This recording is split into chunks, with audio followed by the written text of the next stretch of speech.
اس کو اگر پڑھ کے آیت کو اس بندے کی طرف پھونک دیا جائے، اللہ واقعی اس بندے کی آنکھوں پہ پردے ڈال دیتا ہے اور وہ بندے کو تکلیف نہیں پہنچاتا۔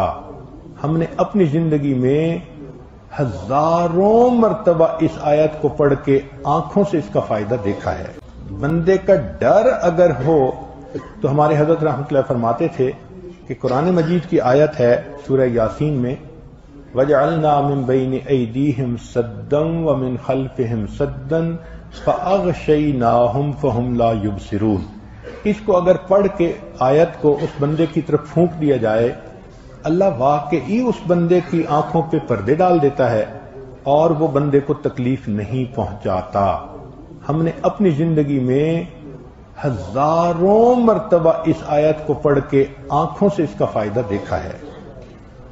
ایک ہے بچے کو نظر لگ جاتی ہے، اس کو نظر بد کہتے ہیں، یہ لوگوں کو بھی لگ سکتی ہے، اور ہمارا تجربہ یہ ہے کہ سب سے زیادہ نظر بچے کو ماں باپ کی لگتی ہے، کیونکہ وہ خود اس کو پیار محبت سے دیکھتے ہیں تو نظر تو اثر کرتی ہے، العین حق۔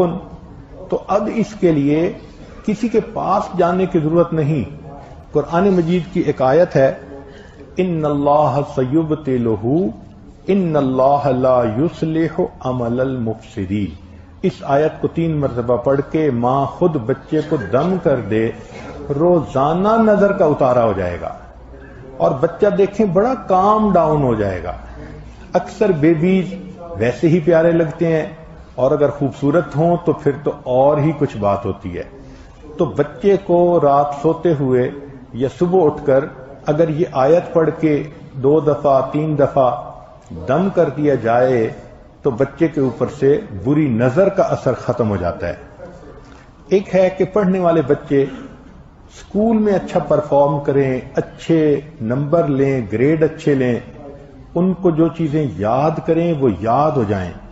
اس کے لیے قرآن مجید میں الم نشرح لک صدرک ایک سورت ہے، وہ بچے کو یاد کروا دیں اگر بچہ اس عمر کا ہے، اور وہ بچہ پڑھنے سے پہلے، اسٹڈی کرنے سے پہلے، چاہے کلاس میں ہو، چاہے ٹیوشن میں ہو، چاہے ہوم ورک کر رہا ہو، الم نشرح لک صدرک سورت کو پڑھ کے اپنے سینے پہ ایک دفعہ پھونک دے۔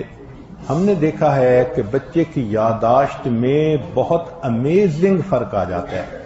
ہم یہ عمل عام طور پر ان بچے بچیوں کو بتاتے ہیں جو حافظ بن رہے ہوتے ہیں، ان کو میمورائزیشن میں پرابلم ہوتی ہے، تو الحمدللہ سینکڑوں حفاظ پر تجربہ کیا ہم نے، اس آیت کو پڑھنے کا ہمیشہ فائدہ ہوتا ہے۔ اکثر لوگ پریشان ہوتے ہیں بزنس کی وجہ سے، خرچے کی تنگی کی وجہ سے، قرض کی وجہ سے، تو مائیں اس پریشانی میں بچوں پہ توجہ بھی نہیں دے پاتی۔ تو اس کے لیے بھی ایک عمل ساتھ سن لیجئے۔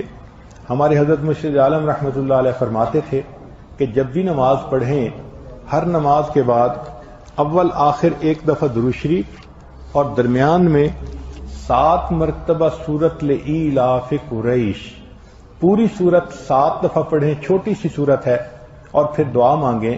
اس عمل کو کرنے سے رزق کی کوئی بھی پریشانی ہو، اللہ اس پریشانی کو دور فرما دیتے ہیں۔ لا الہ الا اللہ، لا الہ الا اللہ، لا الہ الا اللہ، لا الہ الا اللہ، لا الہ الا اللہ، لا الہ الا اللہ، لا الہ